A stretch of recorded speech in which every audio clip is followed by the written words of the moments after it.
งานต่างๆนะครับเราจะเห็นนักดนตรีและเครื่องดนตรีพร้อมด้วยเครื่องเสียงนะครับเพื่อมาสร้างความบันเทิงให้กับทุกท่านและอีกหนึ่งอย่างที่ขาดไม่ได้เลยคือคนทำเสียงครับปกติเล็กเป็นนักดนตรีแล้วอะไรคือจุดหักเหให้มาทำเครื่องหรือเบื้องหลังตรงนี้ก็นักดนตรีมันจะเป็นนักดนตรีได้อยู่ช่วงหนึ่งช่วงอายุหนึ่งพออายุมากขึ้นเนี่ยมันก็ต้องมีจุดที่มั่นคงกว่าที่จะเป็นนักดนตรีที่ต้องวิ่งเล่นอยู่ก็ต้องหันมาลองทำกิจการตัวอื่นที่มั่นคงมากขึ้นนะครับก็คือจะต้องมาดูพวกพอเราอยู่ในสายดนตรีก็คงต้องมาทำเรื่องเบื้องหลังทำห้องซ้อมเบื้องหลังดูแลพวกระบบอะไรอย่างเงี้ยมากกว่าที่จะไปเล่นอยู่เบื้องหน้าแล้ว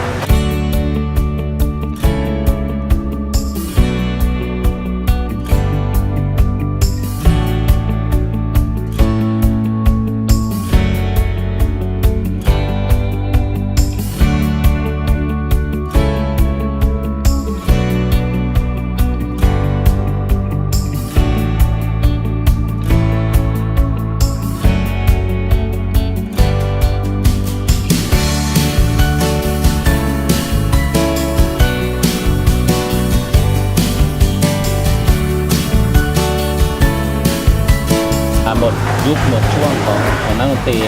ใช่มันก็จะไม่มีงานถูกต้องก็ต้องหาอะไรมาทำมันก็ต้องมีเด็กนักดนตรียุคใหม่ๆรุ่นใหม่ๆขึ้นมาแทนรุ่นเราแล้วก็จะอายุมากขึ้นแก่ขึ้นอะไรเงี้ยมันก็จะหมดไฟเด็กยุคใหม่ขึ้นมาแทนเราเงี้ยเราก็ต้องหันตัวเราเองไปทางด้านอื่นแล้วตอนนี้ทำคืออะไรทำเครื่องบนด้วยเครื่องบนเวทีด้วยคือทำทั้งระบบครับก็คือทั้งเวทีระบบเครื่องเสียงแสงสีเสียงไฟทั้งหมดครบเลยใช่แล้วก็มีพวกกลุ่มคอนเน็กงานพวกอีเวนต์งาน MC พิตตี้โคโยตี้อะไรเงี้ยดีเจมีหมดก็อยู่ที่ว่าเจ้าภาพหรือคนจ้างงานเราเขาต้องการอะไรแต่ตามสเปคงานเลยใช่ก็คือให้เจ้าภาพเขาระบุมาเลยเป็นระบุมาแล้วเราก็จัดตามนั้นตามคุณภาพตามราคาเกรดแต่ละอะไรเงี้ยก็คือมีหลายเกรดหลายแบบ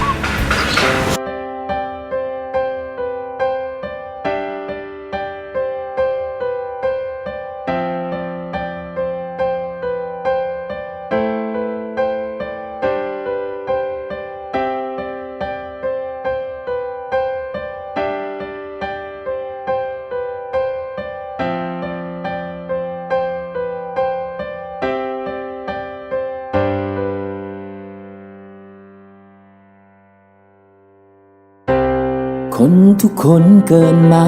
เส้นทางต่างกันมันอยู่ที่ใครจะเดินทางไหนชีวิตจะดีจะร้ายมันอยู่ที่การกระทำไม่ใช่เวรกรรมหรือเหตุอันใด